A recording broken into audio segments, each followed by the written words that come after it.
Hi, everyone, and welcome to today's webinar. I'm just going to give everyone a second to get in the room. We'll kick off in just a minute.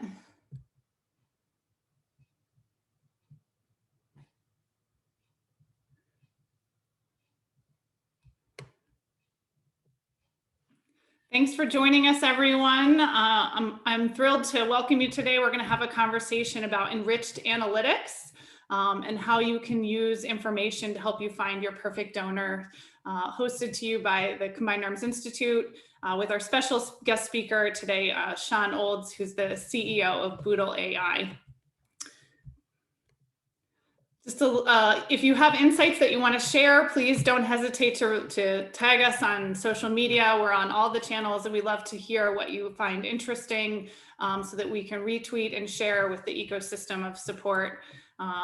At Combined Arms, we're all about supporting veterans and military families, and I will serve as your host. My name is Kelly Finn-Stormer. I'm the executive director of the Combined Arms Institute, a Navy veteran and military spouse, and I've been working in this ecosystem for a long time to help streamline the answer to the question of where do I go for help. I'm thrilled to do that through Combined Arms, and our mission is to unite the community to accelerate the impact of veterans and military families. And we do that through a technology solution that really helps to ensure that no one falls through the cracks, and that it provides accountability to our member organizations so that we can redesign that transition experience so we can meet veterans and families where they are, no matter what their life's transitions are, and really accelerate them as leaders in their communities.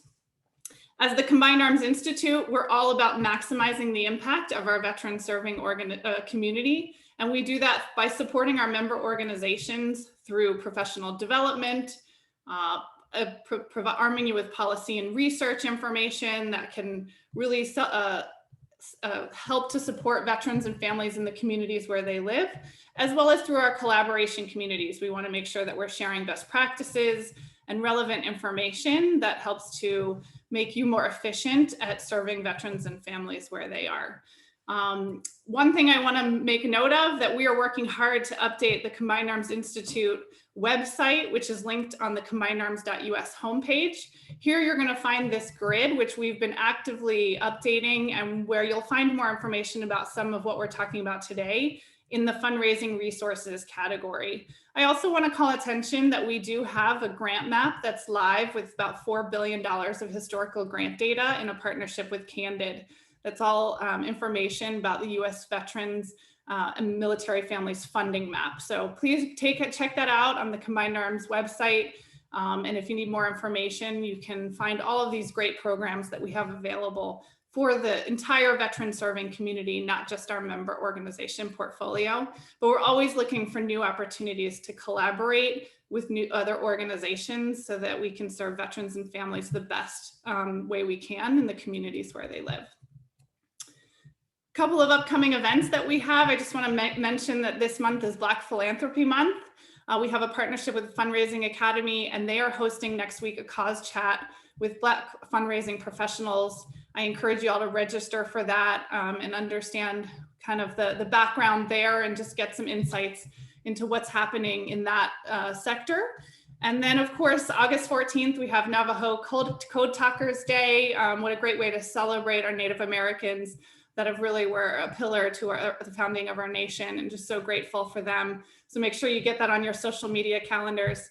And then at the end of the month, in partnership with Camp Corral and Psych Armor Institute, we're hosting a panel on the 15 things military kids want you to know. It's a new course that's being released, and we're proud to partner with them. We do have some upcoming collaboration committee meetings, and I always call out this QR code as a reminder. Your feedback is essential to the work that we do.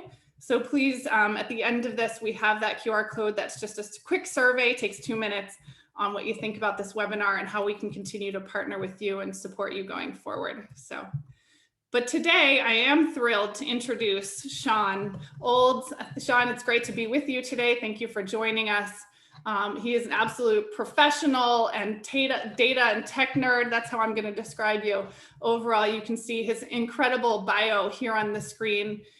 He is an Army guy, so in spite of the fact that I'm a Navy gal, I have invited him to join me with this conversation today to talk about the amazing things that he's doing in enriched analytics and how we can accelerate performance as nonprofit organizations to really connect with the right donors and be more efficient at what we do. So this is just one of many resources that we're providing, some great information for you. So Shawn, I would like to invite you to come and tell us all and share with us all the knowledge and about the great work that you've been doing.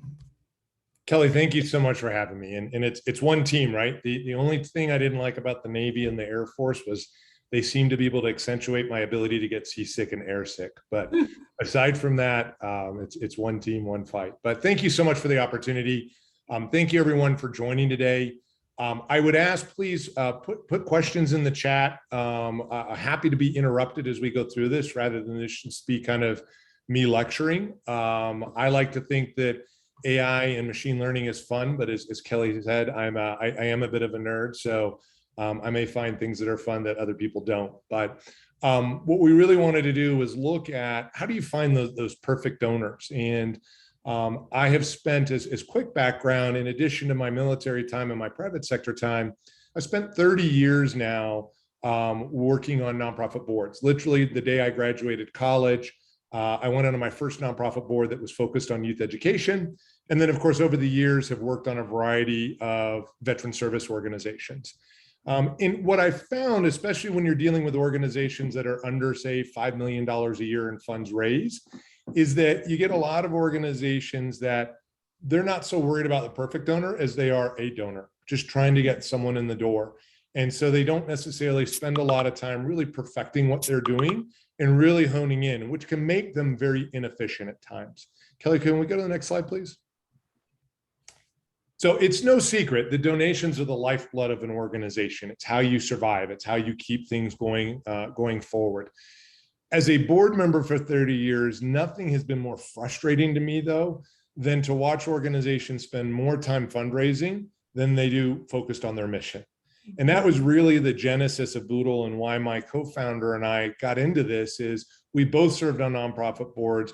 We both wanted to see that the great people focused on great missions focus on those missions and not on the fundraising aspect.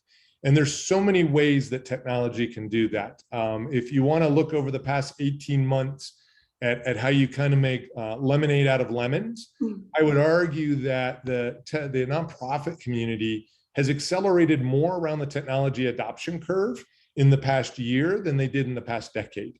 And that's a good thing because they're becoming more efficient. I'm going to talk today specifically about how AI can be used in fundraising, but AI, machine learning, and technology are actually helping organizations achieve new goals and new metrics because of how they're using it programmatically as well. And we're happy at any time to discuss some of the great things that we're seeing done out there if you're ever interested. Next slide, please.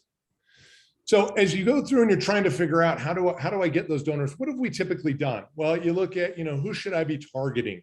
Who do I go after? What's the right message that I deliver to that person, right? Because the message you want to give to a 30-something is not the same message you're going to give to someone in their 70s who's a retiree. And so how do I get the right message out to those individuals? And then ultimately, of course, how do I deliver that message? So the direct mail route to a 20-something right out of college is probably not going to work as well as it does to someone who's a retiree. In fact, it's really funny, when I started Boodle, I had an investor once tell me, as I pitched him, he looked at me, he goes, "Wow, you have invented the technology. It's going to put direct mail out of business." And I looked at him and I said, if anybody ever tells you they're going to do that, run. Because there's only two things in this country that will put direct mail out of business in my mind. One is the catastrophic failure of the US Postal Service, which some days may be a possibility. But the other is two generations, right? It's the 20-somethings today are probably not going to be enamored with direct mail the way someone in their 60s, 70s, 80s is today. And that's why direct mail is still around, because it works with a segment of society. But then again, so how do we drill down and not just assume everybody's going to receive direct mail? How do we find the right people to send that message to, and then focus on email or phone calls or other methods for other people? Next slide, please. Absolutely. I think it's also interesting to figure out who are the people we should be sending direct mail to versus an email and everything else. So this is speaking right into that efficiency we're all looking for. And you nailed it, Kelly, because a lot of time and money gets wasted sending the wrong message or the wrong message via the wrong medium. Mm-hmm. So what are the typical segmentations that we've done? Well, we've looked at historical engagements and donations. So, hey, Kelly gave for the past 3 years. She gave this amount that, each year. Let's go back again and ask her to give 10% more. Very rudimentary way, but unfortunately the way a lot of nascent nonprofits start. The second is to do that wealth capacity screening, right? Oh, well, person's rich and I've got a great cause. Of course they're going to give. It's unfortunately doesn't work that way. If Kelly tomorrow was made the heads of the All Things Apple Foundation, and I gave her a list of 100,000 people, and Bill Gates was on that list, every wealth screening tool in the ecosystem is going to tell her Bill Gates is her #1 prospect. But everybody on this call knows that Bill Gates isn't going to give a penny towards the All Things Apple Foundation. So how do you really hone in, as Kelly just said a minute ago, how do you hone in on the person who's actually got an affinity for your cause? Someone who shares the passion you have and has that wealth. And then the last thing we would do is, because we're as nascent nonprofits, many times we're on limited budgets, we don't have the ability like a corporation does to do that omni-channel approach to marketing. And so we say, okay, well, we don't have money for direct mail, so we're just going to hit everybody with email. Or, hey, we decided finally as a board to invest in direct mail, so we're just going to direct mail everybody. Well, we know that doesn't work. And so treating everybody as equals is one of the things that really hurts a lot of those younger nonprofits that are trying to evolve to that next level. Next slide, please. The good news is there's a better way. And the better news is nonprofits seem open to that better way because that better way comes through technology. And the best news is you as an organization, I guarantee you, already have what you need. You have what you need in the terms of data. A lot of organizations say they don't have data, and we'll talk about that in a minute. But most organizations, they have some donors, they have a newsletter list, they have people who came to their last gala, they have people who attended a webinar. They've got some form of data. And so the typical excuse you always hear is, oh my gosh, well, my data is messy or it's incomplete. Well, now with the democratization of data science, you can work with as little as just a name and an email address. And every single organization has that via their newsletter list. Now, there are organizations that truly are nascent. They just started, they just founded. We've worked with those because there are other ways to go out and do that donor acquisition. But I won't get ahead of myself. We'll come to that in a little bit. Next slide, please. Well, one of the things I love, the democratized data is, I feel like a bit of a buzzword recently, but basically we think about as serving veterans and families, they all have a unique path and a unique journey, and we need to connect them to the right programmatic the program for them. And so this is the same story, but from a fundraising perspective, is making sure you find the right donor that connects with your mission based off of the data that's available. So I'm No, and Kelly, I appreciate you pausing there, because one of the things that's really important is a lot of organizations say, well, I would need a team of PhDs to do this, or I need someone who really understands data science.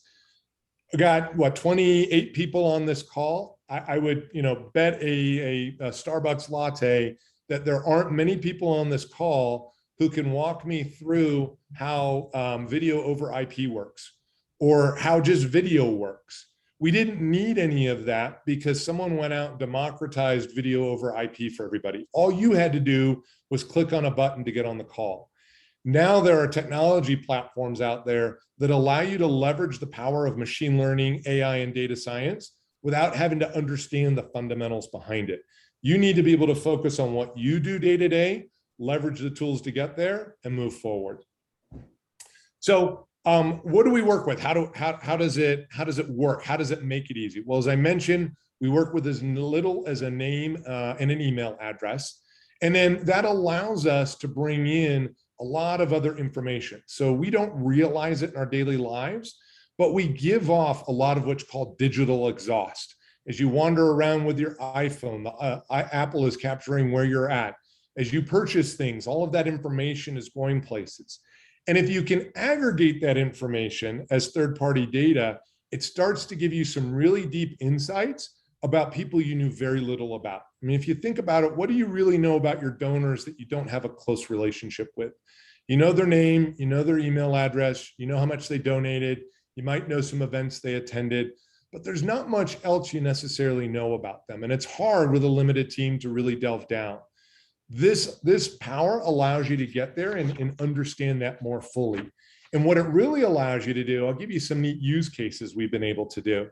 One of the ones we love to do with organizations is what we call our Hidden Gems campaign. So most nonprofits have a core group of what they would call major gift donors. Well, if you bring in all that information, you can build a model of what your best major gift donor looks like. And this is important because there's a lot of organizations that will tell you, this is generically what a good major gift donor looks like.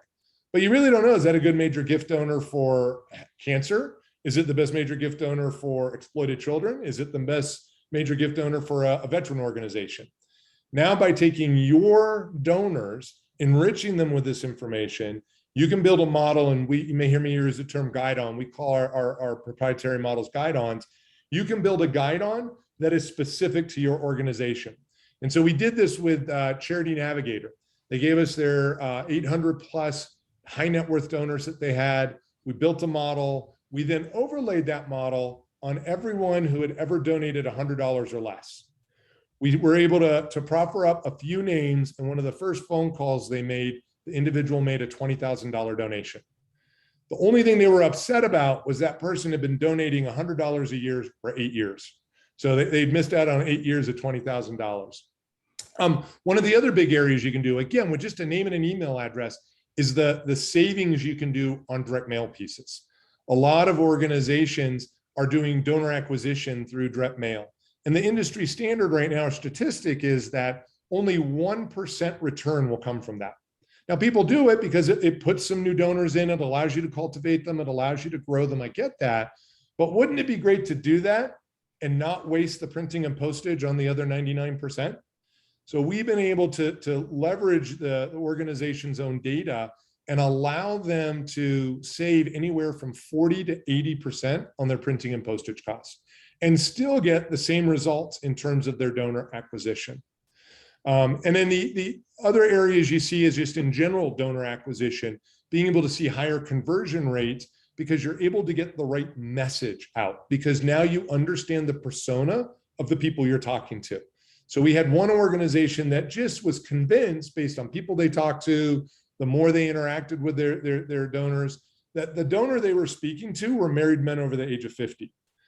Data showed they couldn't have been more wrong. Their best donors, not their high net worth donors, but their best consistent donors were single women over the age of 30. And the message you give to a man over 50 who's married and a woman who's single over 30 is very different. And as soon as they changed that messaging on their donor acquisition, their response rates increased over 70%. And that's the power of machine learning and data that's behind you. Kelly, can we go to the next slide? Absolutely. What I just want to insert a comment here in that, you know, the two things we always talk about organizations, or what I think about in terms of relieving pain points, is the two nonprofit pain points that people always have universally are all about time and money. And what I love about the opportunity of using machine learning is really it leans into those two pain points exactly, so that, and it's accessible for organizations both small and large. In the way that you've developed all of this, but it really helps us to prioritize and really focus on how do we lean into those two pain points. And so that's why I find this so valuable. And that's the value of what's happened in the past 18 months is the adoption of technology is really allowing nonprofits to find the ways to use their time more efficiently and effectively and conserve cash or actually raise more cash. So how do we do this? Well, you got to start with power, right? You've got to build the electricity that's going to empower your organization. As I mentioned, what we do and how we do it is we bring a name and an email address. We have an identity resolution that allows me to say, hey, this is the Shawn Olds that lives in Northern Virginia, not the Shawn Olds that lives in Boise, Idaho. And now what we're able to do is bring in over 1,200 data points about me, where I've worked for the past 10 years, where I've lived for the past 10 years, voting records, credit card transaction data, who I've donated to politically and philanthropically. Now, to be very clear, we as an organization will never sell that data. I'll put a quick PSA in here. I get asked many times, like, what's the best piece of advice you could give us? And most people are expecting AI advice, machine learning advice. Ask your vendors, anybody you deal with, how they're going to treat your data, what they're going to do with your data. If you read through a lot of agreements, there will be the possibility for them to sell or resell or share your data. And that's how they're making their money. And that's what we do it every day on Facebook. We do it on I'm on LinkedIn. We've given up that right to our data. We let them use it in any way they want. For us, it was very important that we wanted to make sure we're protecting data. And so what's beautiful about machine learning is I can take all that data, I can act as a repository for it, I can then train the models. And once a model is built, there's no what's called PII in it, personally identifiable information. And so that model is still extremely powerful, but it doesn't trace back and tell me any details about Kelly. All of Kelly's information went into building it and can help the organization, but it won't allow them to trace anything back to her, which is very powerful. Once we've got that, now what you can do is kind of experience a crawl, walk, run experience. So again, you've got your newsletter list or all the people who came to your last race and ran in your last race. You know their name and email address. In just minutes, you can start to see how they broke out gender-wise, how they broke out religiously, how they broke out in the type of industry they identify with professionally, what their average household income was. You can go down and look at the various types of interests that they have. This becomes really powerful if you do multiple races a year, because now you can say, well, heck, when I'm starting to advertise for my next race and I realize that people who attended my last race are really into gardening and travel, well, I'll use my Google ads and my other ad placements to go towards those crowds. And now you're getting a bigger bang for your buck when you're doing your advertising in that way. The walk experience is, we have built, I mentioned before, some of the generic guide-ons that are out there. We've built about 40 of those that do everything from, wealth rating, where people live, to affinity for children's causes, affinity for veterans causes, down to, Kelly, what you brought up at the outset, which is how will people respond? So if you're looking at your list of racers and you want to figure out how to reach out to them, we've built proprietary guide-ons that allow you to say, hey, this list is best going to respond by email, or this list is best going to respond by direct mail. And now you're actioning and meeting those people where they want to be met. And then finally, that run phase, that most exciting phase where the electricity really kind of comes out, is in that ability to build those bespoke models. So rather than just saying, hey, I'm going to find out what a good high net worth donor looks like, I'm going to figure out what a good major gift donor looks like for my particular veteran organization. Next slide, please. Now, as with any power that you've got, I could, if I sell you a house tomorrow, Kelly, and I sit it right next to the power plant, it's kind of useless for you if the house isn't hooked to the power plant and you don't have some way to access that power, right? How are you going to plug the refrigerator in, plug your computer in, plug the vacuum in so we can clean up after the movers get out? And so that access is through enriched reporting and just custom segmentation. And so you can either do that through a UI or you can do that through a series of reports that you can have mailed to you on a daily, weekly, or monthly basis.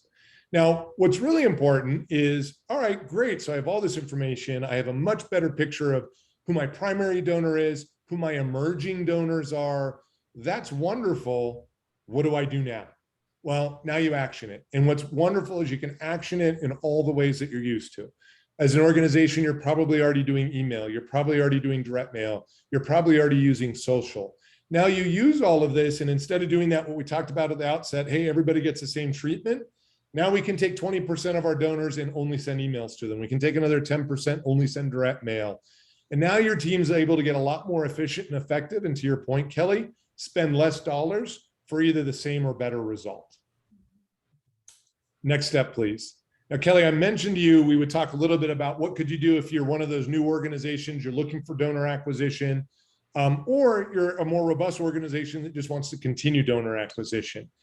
And our answer to that, something not a lot of nonprofits have used, but we've just started using with nonprofits, is enriched digital advertising. And this is really exciting because, again, people are used to seeing ads, and they're usually built on predictive analytics that's built on intent-based data. So if you go to a website because a friend of yours sent it, you're suddenly going to see in the next few days tons of ads for that product because you clicked on it and it went up and said, hey, Kelly is interested in this product, even though she may not be at all, but she's going to see ads on it. Well, because our data is built on what we call affinity-based data, so really defining who Kelly and who Shawn and who everyone else is, now what we do when we look at which households to deliver ads to is we don't care what Kelly clicked on, we care, is she really a match for this organization?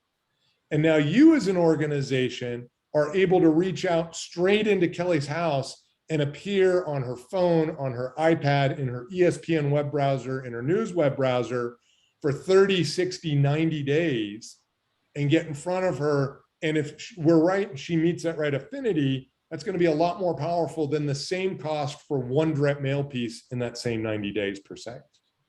And what's beautiful is all of this, so this enriched digital advertising, your direct mail pieces, your email, the phone calls to your major gifts officers, or your major gift donors, excuse me, all of this feeds back in. Machine learning is just that, it's the machine learning.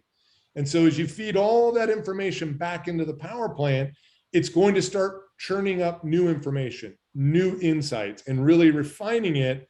And now as you get that and you're able to exercise it, it makes each of your next campaigns that much stronger. Next slide, please.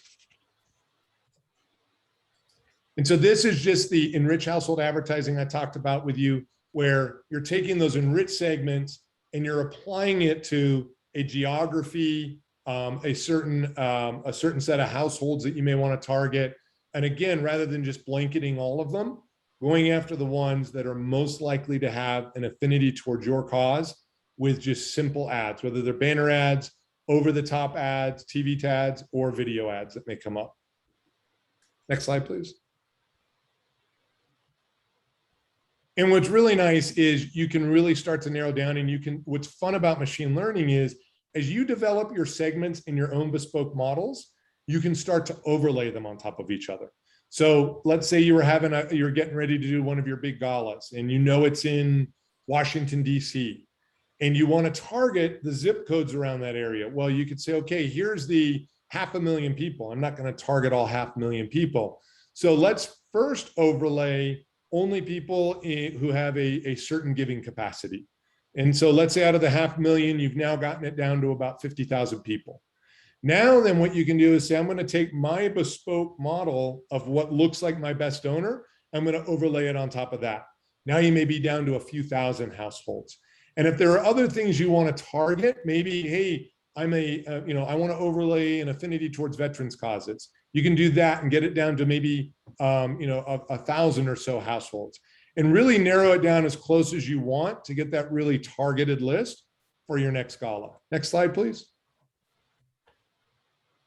The other neat thing you can do with this is you can do what's called geocapture. So a lot of people are familiar with geofencing, where you walk into a Starbucks knows your device was there, and now they can ping you with text messages. Well, because of a technology partner we work with, we can actually turn that text device into an individual and know who that individual is. And because we can turn an individual into a postal address and a postal address into an IP address, we can now imagine a person who comes to a gala. My experience in the galas I've worked with is that you'll have many galas where people are guests. They came because the company invited them. They came because a friend invited them. But you as an organization, you don't have any information about them. They just came, they're there, they heard your message.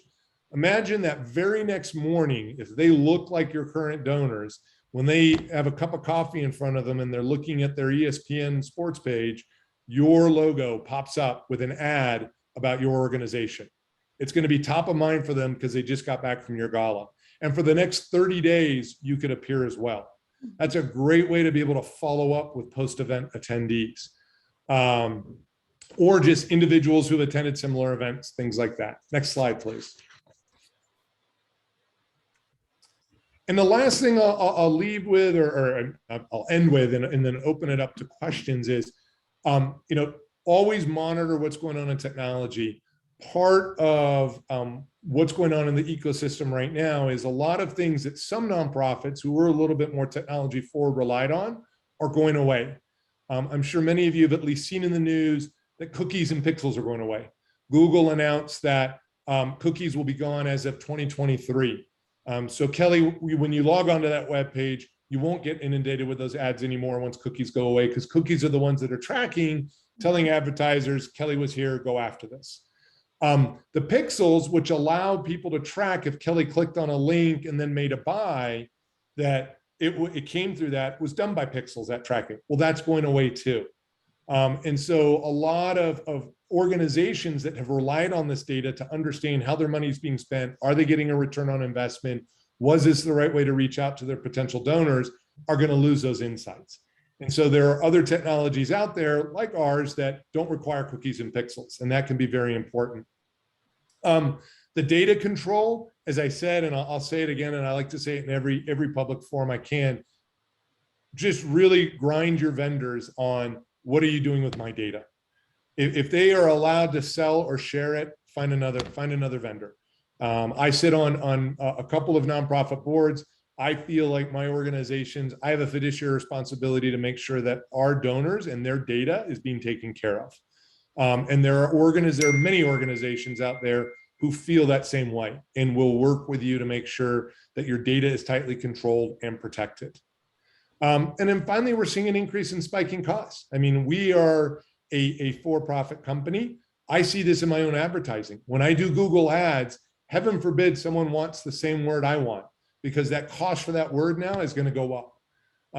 You see it on Facebook. I don't advertise on Facebook, but customers we're talking to advertise on Facebook tell us the costs on Facebook and LinkedIn are going up, and they're not sure that the results are going up as well. And so the great thing, though, again, is with technology, that's going to come down. For those of you who are over the age of 40, you'll remember when we used to monitor our minutes on our phone because we were so concerned about it. Am I going to roll over? Am I going to have enough? Or is the AT&T going to charge me an egregious amount because I went 5 minutes over? Technology advances today. You can leave your phone on 24/7 and transmit. You're not going to get charged anymore. Heck, the phone itself. If you take the power that is in your iPhone today and look at what a machine would have cost to have that same power 50 years ago, you're talking millions of dollars. And now you can get it for under $1,000. So technology is out there to make sure you can keep your costs low. You just got to shop around and look. Next slide, please. And so I'd love to open it up to questions. And one of the big things we always say is we don't think the future of fundraising is coming. We think the fundraising is here today. And the website there we've got, boodleAI/combined arms, can start to give you some initial information. My team and I would be ecstatic to chat more about any questions you have. And it doesn't have to be just about what we do. I am genuinely happy within the nonprofit community to have conversations about the way you can use technology programmatically, the way we've seen some of our clients using it programmatically to help them become more efficient and effective in meeting their mission. Thank you for your time, everyone. I appreciate it. Kelly, happy to answer any questions. Great, thank you so much, Shawn. And I know there's some questions in the chat and a couple that are put here in the question section. So I'm just gonna turn the slides off for a second, but I want to say thanks for the presentation. And I do have a couple of things that people have questions about. I do also want to share with our organizations, of course, it's not every day that I host a for-profit partner to talk about resources, but it's really important to us that we help organizations be more effective and efficient. And of course, as all of us know, we all have costs inside of our business. And so this is one of these tools where organizations, if you want to figure out how to prioritize, who should I be talking to for my next major gift campaign? Who should I invite to my next gala? Who should I send this next email to asking for a higher, gift? And this really will help you to prioritize that. So both your time, whether you're a one-person organization, or your team's time, whether you're 300, it doesn't matter. It's really accessible for all organizations of various types. And so I do want to kind of talk about a couple of those things. And I will ask you, after we answer some of these questions, just if you could share a couple more stories about successes from organizations. But I have a question here from Paul, who is just wanting a little bit more information about how does he create that model? So maybe you could talk to tell our participants a little bit more about what that process looks like. Sure, and Paul asked about the bespoke model that we build. So we've had organizations that build bespoke models on typical is the major gift donor. That's the first one you want to go after. monthly recurring donors, donors who attend your gala, people who have, a lot of organizations will build one on anyone who's donated more than twice. Many people know the statistic in the nonprofit community is that 80% of all first-time donors are not coming back. So this past year, we had an increasing amount of work with food banks. If there's another positive thing you can say about the pandemic, at least in this country, people really showed how charitable they are. In spite of what either side of the aisle in the news will try and make our country to be out to be, I think we've got a lot of great people in the country. And that was evidenced through the amount of donations, both cash and food, that food banks saw in this past year. Their problem is they knew after that increase, that massive increase in donors, that only 20% of them were going to be with them. And their development team didn't grow any bigger. So how does that development team still focus on the same ones? And so Paul, they did a major gift donor. So they brought in their major gift donors. But the other one they did was they said, let's take everybody who historically has donated at least 3 times. Those are the first time donors we want to find more of. And so they gave us a list. I can't remember how many it was several hundred people who had donated more than 3 times. We took just the name and the email address, as I mentioned. We enriched all 300 of those people, or several hundred people, with over 1,200 different data points I mentioned. So those are data points about who the individual is, where they've donated to, things like that. And then what the machine learning model does is it starts to learn more about those people and starts to figure out which of those 1,200 data points are the most important for that particular group of people. And what's interesting, if you compare the model of their major gift donor to their people who've donated more than 3 times, they're actually different. The factors that were most important in each were different. And that allows the organization a little bit deeper insights, especially as they're doing other advertising, things like that. Once that model is built, and if you're trying to get towards the logistics of it, it's as easy as put it in a CSV file, upload it to the platform, and then the results are there. So logistically, it's very easy. What's going on behind the scenes, though, is the algorithm's running, it's getting the information in there, and then that model sits there, and they would feed a prospect list in. And so that prospect list was all those first-time donors from 2020. And they feed that entire list of several thousand in, and the algorithm will rate and say, hey, we rate these people over a score of 0 to 100. And they'd say, you know what, we're going to target the people 80 and above, or maybe 75 and above. And that's who they went after. Thank you.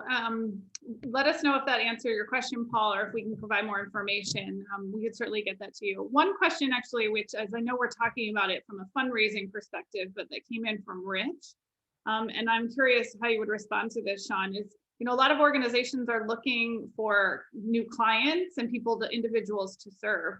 Is there a way for us to use these tools to really find new clients to identify in terms of the veteran community? New clients in the veteran community. So I don't want to say ad hoc, yes. I think it really depends on what you define as a client and what you're looking for.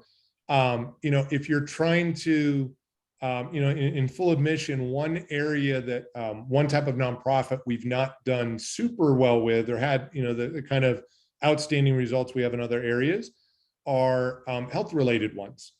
Because people who typically donate to a health-related cause, there's not a something about their persona. It's they contracted the disease, or they have someone that in their family who contracted the disease. And so that's why they're there. We had one very large health nonprofit who was able to segment out all the people in their donor database who had no family connection and had never had the disease. And they were just passionate about finding a cure for it. And we were able to segment on those. But if you're dealing with, if your veterans are your clients, and I'm thinking, I sit on the Code of Support Foundation. So ours are individuals who are struggling with PTSD or other things. That's not something that's necessarily in someone's persona. It's a life event that's come up. And so I wouldn't say that we could go out and identify those people ahead of time. That's just not where the way the system is designed. Yeah, no, I mean, it is an interesting concept though, Rich, I think, to think about how do we get the right people or target the right people who may be eligible for our program. So if it's a transitioning veteran, how do we capture them ahead of time so that we can get them connected into this sea of support, and get them, someone who might be pursuing education or higher ed, let them know that there are resources available to help accelerate that and make them successful in that transition. And Kelly, one thing I'll add real quick is there are, to answer that question more fully, there are organizations out there that look at that. In fact, Facebook has claimed that they've been able to identify people who are basically traveling down a path towards suicide. Now, they're basing that on, I mentioned before, there's intent-based data and affinity-based data. Our platform looks at affinity. Intent, when you're talking about suicide, is something you really want to focus on. What's going to happen in the next 24, 48, 72 hours? And Facebook claims using machine learning, using AI, they've been able to identify patterns of customers of theirs they know have committed suicide, and then identify those same patterns in other users. Unfortunately, because of privacy data, everything else, the only thing they're able to do, they can't reach out to people, tell people that are related to that person. And they claim some of the things they've been doing is, instead of feeding in normal ads, they'll feed in ads about counseling or other things to those individuals. But there's definitely technology out there and people trying to develop that technology more fully. Yeah, I think it's intent-based versus that, like the affinity-based is the real big differentiator there. And it's you did bring up another point, which is another question about privacy. And you've talked a lot about how talking to vendors about what do you do with the data and information. Paul has a question around, if we provide you the names and emails, do they need permission to do so? And, how does that relationship work? Typically, they don't. It's the same as if you have a CRM. You don't go to every single one of your donors and say, hey, can I put your name in our CRM? You look at the privacy policy of your CRM. You as an organization are comfortable that that CRM is not going to be selling your data, and you feel that you've done your responsibility on protecting your donors. It's the same thing for us. We keep everything in the cloud. Our terms of service strictly says we are prohibited from selling or sharing data. We've also added a bullet that says if you come to us and tell us you want data deleted, we will delete it all out of the system. We won't keep it there for the long term. So I don't think you need to go ask for that or any other platform if you feel the vendor you're using is going to protect the data in the way you want. Yeah, I agree, right? It's you're using that information to make your organization more efficient, but it's great to know that you will remove that data from your system if people don't want it to be left there. Lisa, I see your question here about surveys, data metrics, not just for donors, but I think we did answer that question based off of the question about targeting people for programmatic reasonings, but just let me know if we didn't get that, if you didn't get the answer you were looking for. Great. I have another question, Shawn, just all about, just in general, what is the best way or resources from your perspective to stay on top of technology news? What are you reading and following? Great question. There are, McKinsey actually puts out a series of technology reports, and those are always really typically pretty good about looking at things across, and they're not always just focused on business. McKinsey in the past 5 years has taken a big focus on the nonprofit community. But in general, there's a lot of commercially available technology that is very applicable. As I mentioned at the outset, I've sat on boards for 30 years. One of the reasons I started this company, I merged my startup life with my nonprofit life, is I was tired of technology companies coming from Silicon Valley and saying, hey, Mr. Circular nonprofit, we know what's best for you. This works in the commercial space. Shove yourself into our square hole. It's going to work. There are a number of technology companies now out there in the CRM space and the analytics space, a variety of other areas that work very well, and have catered their offering, or at least made a more broad offering that can meet both the nonprofit and commercial need. We're on one today with Zoom. Slack has been amazing to a lot of organizations. But when it comes to CRMs, other things, even Salesforce broke off their CRM for nonprofits before they brought it back in-house. There's, as far as other places to read and find, your current technology vendors. Engage them, talk with them. Their salespeople, their customer success people, they should be able to keep you up to speed on a lot of what's out there and what's going on. Great, thank you so much. And Mark, I know there's another question in here. I'm totally ignoring you about messaging, but I think that we'll have a conversation with you online, or offline, to see if I can't connect you to some better resources with your specific question here. So if there aren't any other questions, I think, Shawn, it would just be great to hear just a couple more success stories, or how people have used Boodle to really create that efficiency, or some of the different customers that have worked to accelerate their efficiency. Sure. One of the organizations we've done a lot of work with, and I don't think he'll mind me mentioning him, he's actually on our website, is Jim Kopp over at SOS Children's Villages. They're a US-based organization that does a lot of international work with orphans overseas. But they do a lot of their fundraising here domestically. And we really, really enjoyed working with them. They were the one where we were able to identify the messaging. They are one of the first of our clients who's going to start working on the Enriched household advertising and what it can do there. And what's neat there is they're looking at it not just from a fundraising perspective, but also how does that help programmatically. And that's where I really start to get excited, is seeing some of the people who will come in. I'll jump to that. I'll come back to your original question. So another great example, we had an organization, non-political, nonprofit, who knew a bunch of their donors, and they knew them all to be Republican. And so the development team went out and just bought a list of Republicans. And it became kind of a self-fulfilling prophecy that they just thought that they were really good with Republicans. And by going through their data, we were actually able to show them they have a better result with Democrats. And we convinced them to buy a list. They bought a 50% Democrat list, 50% Republican list. They had not only a higher percentage giving from the Democrats, they also had a higher dollar giving from the Democrats. But it became a self-fulfilling prophecy because early on, what they traced it back to, early on, a vendor just happened to sell them a heavy Republican list. And that was their kind of initial wave of donors. And some of those donors brought in other people, and it just kind of snowballed on itself. And we as humans, we're biased. There's a lot of bias in what we do. We can work the bias out of our machines. We can work the bias out of our algorithms. It's harder to work the bias out of ourselves. And so by just looking at the data and analyzing the data, we were able to really dig in and show them who they should be going after. Fantastic. It is interesting, right? How this is the efficiency part that we're all talking about, is we think we know what data and information we have. And so we just keep going down that lane instead of really thinking broader and reinventing that. And I think we're at a point in time where, especially in the military and veteran ecosystem, we have to be smarter and more efficient with our donors and with the donor dollars in order to serve veterans and families better, as we think about like those resources are slim, and we have to, we're all in some ways fighting over the same military connected, military affinity donor. And so we want to be really efficient with how we target individuals who may have an affinity for our mission. And that's really that connection piece for me. Absolutely. Angela has a question here that I'm trying to understand.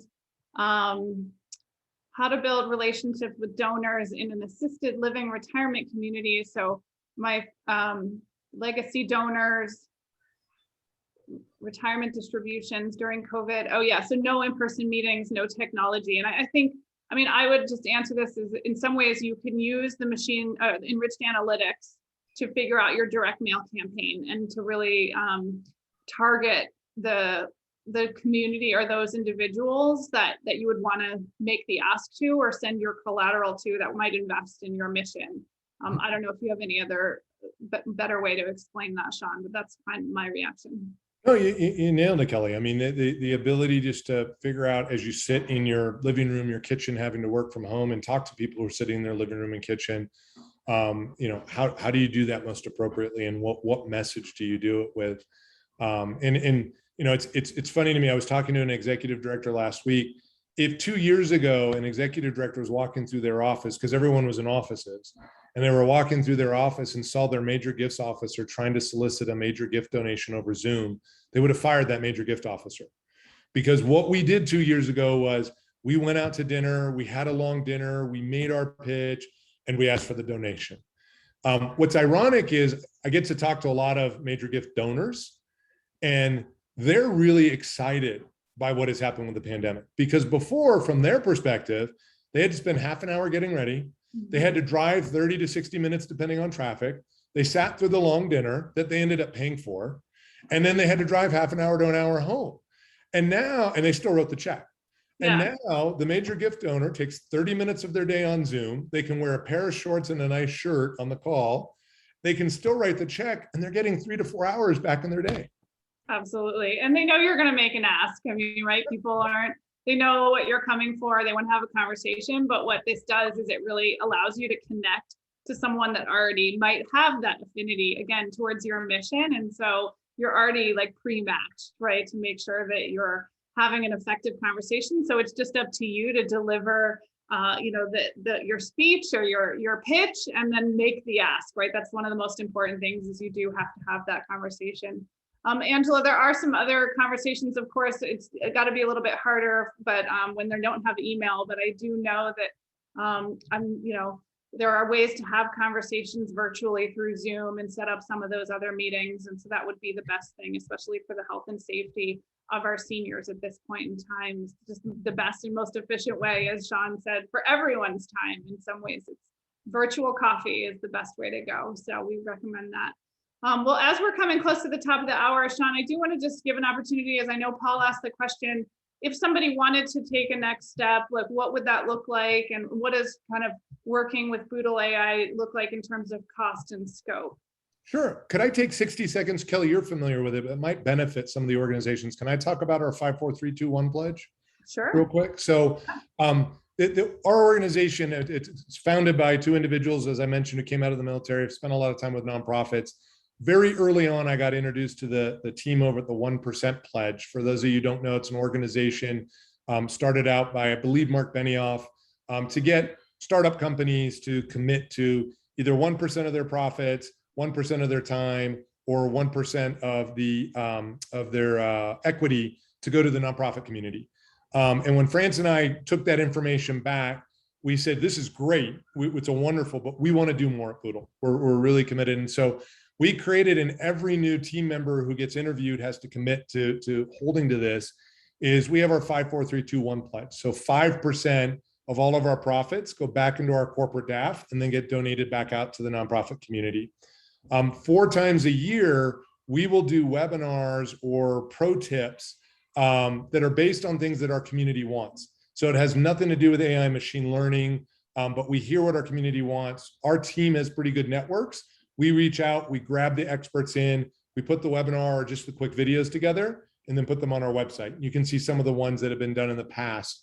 The 3%, this may pertain to some of your clients, is any organization that has raised less than $1 million in the previous year, we will grant them 50% of their first year license, whatever they buy on at. And we'll do that out of our DAF and pay for their 50% of their first license. 2% of our team's time every year goes to the nonprofit of their choice. So whether they want to leave every Friday early to work at the local soup kitchen or take a week off in the middle of the summer to build a school, we give them that in addition to any other time. And then finally, 1% of our founders' equity goes into the nonprofit community. But I wanted to give that as kind of the team you're working with is one that is truly bought into the nonprofit community. It's where we started. We do sell to commercial entities, but that's not where we started. We started the nonprofit community. To answer your question, Kelly, pricing is all on our website. We just changed it recently. We were out beating our chest that we had democratized data science. Unfortunately, we have good friends like Kelly and others who say, hey, when you're selling a license at $18,000, you haven't democratized it. And so we went back literally 3 months ago and went through all of what we offered and moved to something the SaaS business calls usage-based pricing, where we break down everything. And what we realized was the epiphany we had is we were trying to sell a Lamborghini to a bunch of people who were at the local 7-Eleven a mile from their house with a gallon of milk, and they just wanted to get home. And if you get in a Lamborghini, you're never going to get it out of first gear, and you're going to be really expensive. You're really upset you spent that much money. And so now, as of 2 months ago, we can get organizations onto the platform for $499 a year. And then they can scale up as they want. They can start to determine what aspects of the platform they need for their organization and go from there. All that information is on the website. My email is right there. Phone number is right there. Feel free to call and happy to give you more information. And I'm genuine when I said, if you just want to seek me out to talk about other ways to use technology that Boodle can't do, I genuinely did this in this phase of my life because I want to see the nonprofit community more efficient. I want to see it more effective. It meets so many needs that people need, and that frankly, our government either is not built to meet or is not meeting. And so if we can do our part to finding you other technology partners who will help you do that, I'm absolutely happy to take the time to do so. Well, and I love that. I think it's a great transition. You all heard it here first, that I told Shawn his stuff was not accessible for the majority of nonprofits, but he's made it much more accessible and broken down. And we'd encourage you to take a look at what's available for your organization to see if you can benefit from its efficiency. I'm a firm supporter in that efficiency and effectiveness, and making sure that we help educate you all on tools and resources that make you better and faster at serving veterans and military families every day. And I would love to hear your feedback. We do have this lovely QR code that everyone's familiar with to hear how else we can serve you. We can, of course, send follow-up information with the slides and the recording for you to share with others in your organization, to make sure that people, have the knowledge if they weren't able to join us live today. We'll make sure that we get everybody empowered with this. One call out here, we are planning a convening at Combined Arms for our member organizations to come in and celebrate kind of a year of work together. We are still deliberating about whether, right now it's still planned for in-person in Houston on Friday, October 8th, but we'll let you know if we make that shift to virtual very soon. But please do give us your feedback and we'll be happy to connect you to the Boodle team. And I just want to thank our attendees for joining us today and for the questions, and Shawn, for your time and for just helping make us all better at being focused on our mission. So thank you. Well, thank you so much for having us. We appreciate it. Of course. And thanks for joining us today. We hope you enjoy the rest of your day.